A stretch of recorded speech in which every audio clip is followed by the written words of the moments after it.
Welcome to the Bandano Podcast, where we're calling a spade a spade. Great to be here with you guys today. How did I know there was going to be some type of hiccup, even though this latest offer from the WNBA to the players is a sweet, sweet deal? There was going to be something in the terms that the players are going to look at and say, no, we're not signing. No, this isn't good enough for us. $1 million salary? Nope, not good enough. $500,000? No, not good enough. Salary cap jumping more than 3x, not good enough.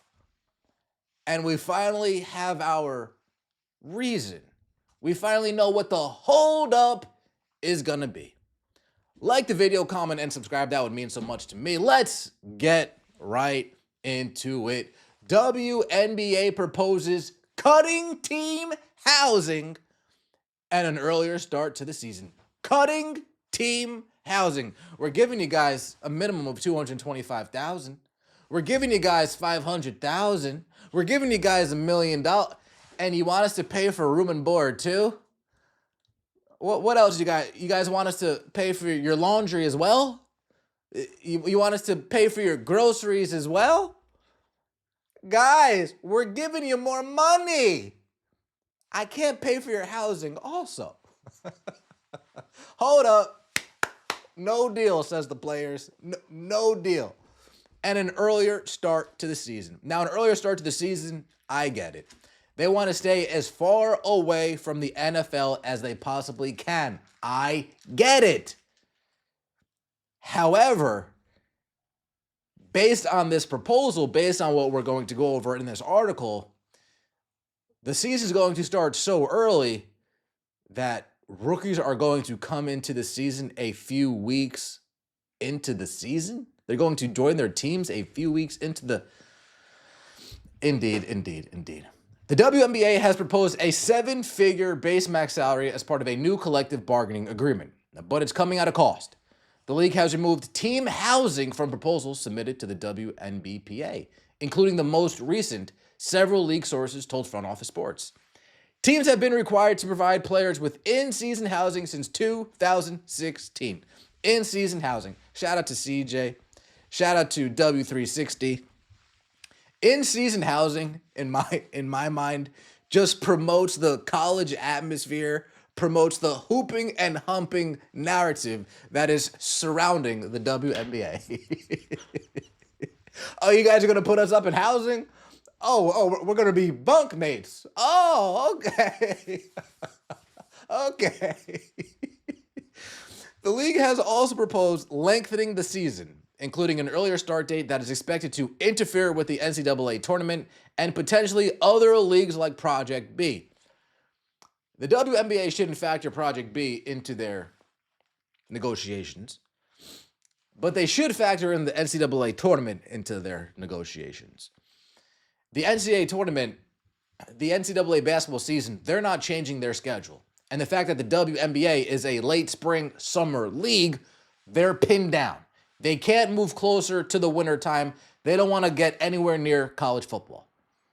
They could only move backwards in time closer to April, March. The start date for training camp would be as early as mid-March, sources indicated. The current 44-game regular season runs from mid-May to early September. The 2025 WNBA Finals ended on October 10th. Quote, it doesn't make logical sense. The team not giving team housing makes logical sense. The interfering with the NCAA tournament, that, doesn't make too much sense. The league's latest proposal, reported Monday, was highlighted by salary increases, according to a source familiar with negotiations. The league's proposal includes a max base salary of $1 million, with potential earnings from revenue sharing increasing this number to $1.2 million. Multiple players per team would be eligible to sign the Supermax in 2026. The average salary is projected to exceed $500,000, with a minimum of more than $225,000. The salary cap, currently at $1.5 million per team, would increase to $5 million. Under the league's most recent proposal, the salary cap would grow with league and team revenue regardless of targets, a source familiar with the negotiation said, closer to what players have been asking for. So the league shows that they are continuing to make attempts to acquiesce to the players' demands, and the players are continuing to say, no, not good enough. Folks, based on everything that we've been shown, based on all of the reports, only one side of this negotiation seems to be, one side of these negotiating parties seems to be actually trying to move forward and get a deal. Only one side.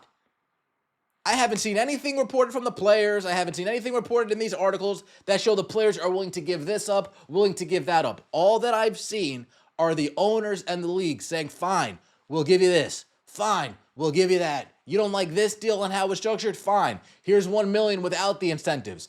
Everything we've seen has been owners trying their best. Interesting. But we don't see that in any of this, indeed. Under the CBA, players have multiple options during the regular season and the playoffs for housing. Players can either stay in housing provided by the team or receive a monthly stipend, which varies by city. Players with children under the age of 13 receive a 2-bedroom unit. The monthly stipend for players who opt not to live in team-provided housing range between $1,177 in Las Vegas to $2,600 in New York. The players most affected would be those under temporary contracts who will, in many cases, only be in WNBA markets for a short period of time. The league is mandated under the current CBA to use, quote, reasonable efforts to secure 30 job opportunities during the offseason, whether with sponsors or teams in leagues other than the WNBA. These employers are permitted to provide off-season housing to players as part of their employment terms. Players signed to team and league marketing agreements are also eligible to receive housing assistance in the offseason. The current CBA that would allow the WNBA to move the start of training camp up to April 1st at the earliest, it cannot be moved up more than 30 days before the first day of the regular season. The season is currently permitted to run through October 31st. In recent years, training camp has begun at the end of April, weeks after the conclusion of the NCAA tournament and the WNBA draft. Last October, Commissioner Kathy Engelbert announced the league's decision to increase the regular season to 44-game slate. The schedule change included the WNBA finals switching to a 7-game format. Multiple sources have interpreted the WNBA's latest proposal as directly interfering with the timeline of the NCAA tournament and would have rookies arriving weeks into the season. This is the issue. Rookies arriving weeks into the season. The way the schedule is already set up, they don't have a break. They don't have a break. For them to, and by no break, I mean how it's currently, they have what, 2 weeks, 3 weeks, 4 weeks to finish their season and then jump into training camp. They have a month, maybe. With the current proposal, they're not even going to have any time. They're going to finish up their tournament and jump right into the season. And like I said previously, the basketball, NCAA is not changing their basketball calendar to acquiesce to the WNBA. The WNBA needs to change their calendar to comply with the NCAA and the NCAA tournament. Now, here are a couple other things, just of note. The season is going to be longer. These players refuse to play back-to-back. The WNBA can't move closer into the wintertime to compete with the NFL. They're beat here.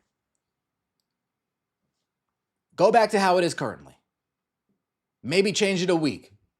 Maybe change it 2 weeks earlier. They need to arrive. So at least they can finish up their tournament. Right after the tournament, they have the draft. A week later, training camp starts. Or a week later, like OTAs start. And then a week after that, you got your mandatory training camp.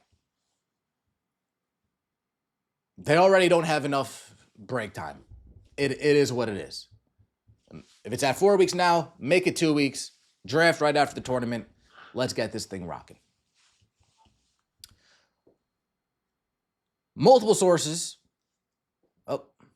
Prioritization, which was introduced in the latest CBA and requires players to be in the market by the start of training camp or face suspension, has been a divisive topic between owners and players. It has had a significant impact on international players who place significant importance on playing for their federations and in EuroLeague.